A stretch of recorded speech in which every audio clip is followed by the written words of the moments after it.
धर्मदास नाम का एक भगवान बांके बिहारी का भक्त ब्रज में आया, जा रहा था बांके बिहारी का दर्शन करने को। संत कबीर भी आए हुए थे। कबीर जी ने उस धर्मदास को देखा, बोले अच्छा, ये 1423 की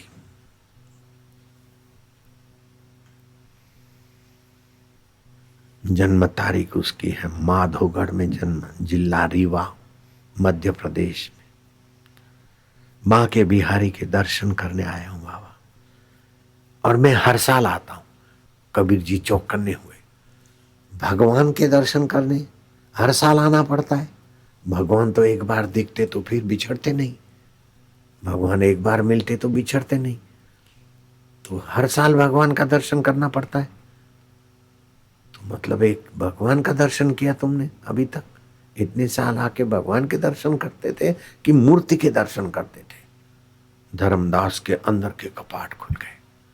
कबीर जी ने उनकी आंखों में झांका। धर्मदास को हुआ क्या रे, भगवान जिसकी सत्ता से भरण पोषण होता है, जिसकी सत्ता से गमनागमन होता है, जिसकी सत्ता से वाणी उठती है और मरने के बाद भी हमारा साथ नहीं छोड़ता है, वो अंतर्यामी भगवान है। ये तो भगवान के श्री विग्रह है।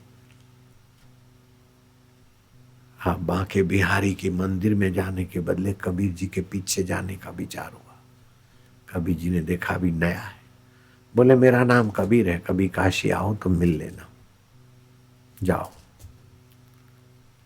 अब वो अपने घर चला गया और ठाकुर जी की पूजा करे तो वही बात कि भगवान तो अंतरात्मा है। मंदिर के देवता तो शुरुआत में दर्शन करो, लेकिन देर सबेर अंतर्यामी देवता का ज्ञान पाना है। कुछ अच्छा नहीं लगे। 6 महीने में तो धर्मदास काशी पहुंच गया और कबीर जी को देखता रहा। हर्षित मन कीन्हा दर्शन कबीर जी का लेना, बहुर पुरुष मोहि दर्शन दीना। ये महापुरुष ने मुझे दर्शन दिया। मन अपने तब किन विचारा, इनकर जाना महाटंक सारा। धर्मदास ने विचार किया कि ये तो रुपए पैसे हमारे कुछ नहीं, ये तो संत पुरुष का दर्शन महाटंकशाल है। लाखों करोड़ों रुपए खर्च करके हवन यज्ञ करो, मरने के बाद स्वर्ग मिले फिर गिरो, लेकिन ये एक बार दर्शन करो और अंतर्यामी प्रभु की दीक्षा लो, भगवान से सीधा संबंध, मुलाकात। धर्मदास ने कहा कि अब बाबा मैं यही रहूंगा। आनंद की गिनिया तिजोरी, सत्य की रही अशरफी, इतना का मन कीन्हा बिचारा, तब कबीर उन और निहारा। कबीर जी ने धर्मदास की ओर देखा। आओ धर्मदास पग धरो, कुहू को चूहू को, कुहू को चूहू को, तुम काहे निहारो, टिकटिकी लगाकर मेरे को क्यों देख रहे हो? ऐसा प्यार क्यों उभर रहा है? कुहू चूहू कुहू चूहू, काहे निहारो? धर्मदास हम तुमको चिन्हा, हमने तुमको वृंदावन में देखा कि बाहर के मंदिर में जाने का अधिकारी नहीं, अब इसको हृदय मंदिर में पहुंचना है। इसकी यात्रा बाहर तो भटकने की पूरी हो गई, अब अंतरात्मा में आना है। इसलिए मैंने तुमको कहा था, और उस दिन से तुम फिर बांके बिहारी को अंतरात्मा के रूप में देखने के लिए घर वापस चले गए। धर्मदास हम तुमको चिन्हा, बहुत दिन में तुम दर्शन दीना। 6 महीने के बाद पहुंचे हो। धर्मदास को अंतरात्मा में शांति मिलने लगी, आनंद आने लगा। जमीन जायदाद दुकान कारोबार जाकर बांट कर आ जाऊं, साधु बन जाऊं, लेकिन जाने में बांटने में भी तो समय लगेगा। खत लिख दिया कि जो भी मेरी जमीन जायदाद दुकान संपदा है वो जैसा भी हो तुम लोग कर लेना, अब मुझे अच्छी महाटंक साल मिल गई है, अब मैं गुरु के चरण छोड़कर नहीं कहीं जाऊंगा। धर्मदास कबीर जी के शिष्य हुए तो फिर वहीं के कबीर जी के देवी कार्यों में लगे और अंतरात्मा परमात्मा का साक्षात्कार कर लिया।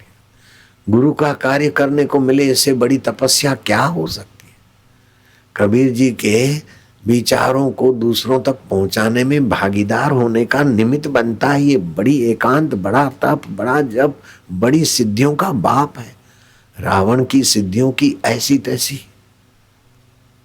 धर्मदास की गुरु सेवा की सिद्धि से धर्मदास रावण की नाई हर महीने हर 12 महीने दे दिया सलाई नहीं हूं। धर्मदास तो पार हो गए, शबरी भीलन पार हो गई गुरु सेवा से।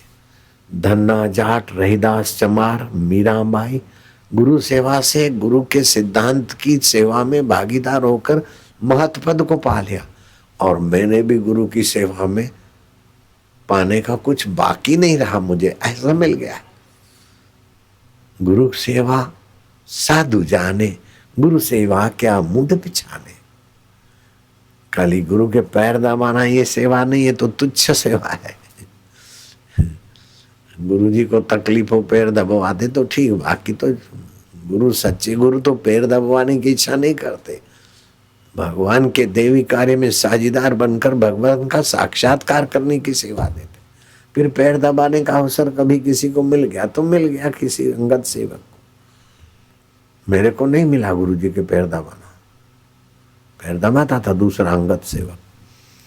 तो कोई कुछ भी सेवा करता है तो हृदय में शांति, आनंद, गुरु का देवी कार्य, भगवान के रास्ते जाने वालों की सेवा मिल रही। धर्मदास को रंग ऐसा लगा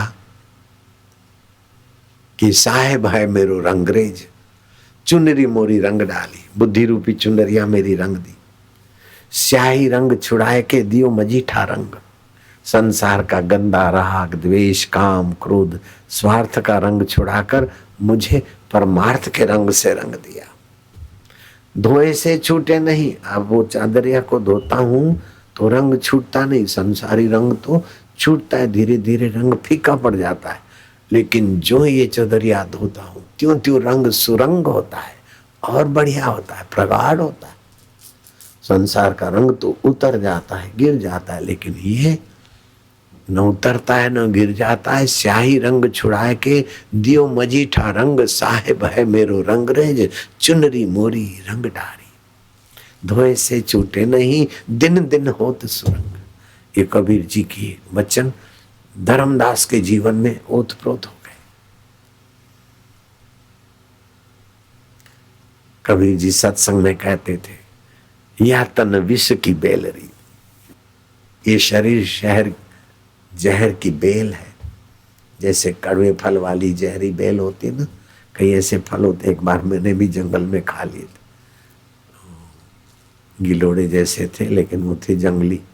मैंने सोचा साग बाग तो कभी मिलता नहीं, मूंग उबाल के खाता हूँ, चलो ये साग है। तो खाया तो जुलाब जुलाब हो गए, जहरी थे।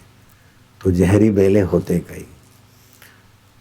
तो ऐसे संसारी रंग, स्याही रंग, राग द्वेष काम क्रोध भय शोक चिंता, कितनों के आगे गिड़गिड़ाओ फिर भी आखिर दुखी दुखी, ऐसा है संसार का रंग। लेकिन गुरु जी का रंग तो सारी दुनिया फिर नतमस्तक हो तो अभिमान ना आए, और सारी दुनिया के हरामजादे मिलकर कुप्रचार करें तो बापू जी के दिल में दुख नहीं और किसी का अमंगल नहीं चाहते। और हेलीकॉप्टर चूर चूर हो जाए तो पांख वाला नहीं होता है।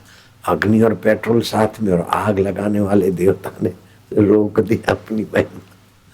स्याही रंग छुड़ाए के दियो मजीठा रंग, साहेब है मेरो रंगरेज, चुनरी मोरी रंग डारी।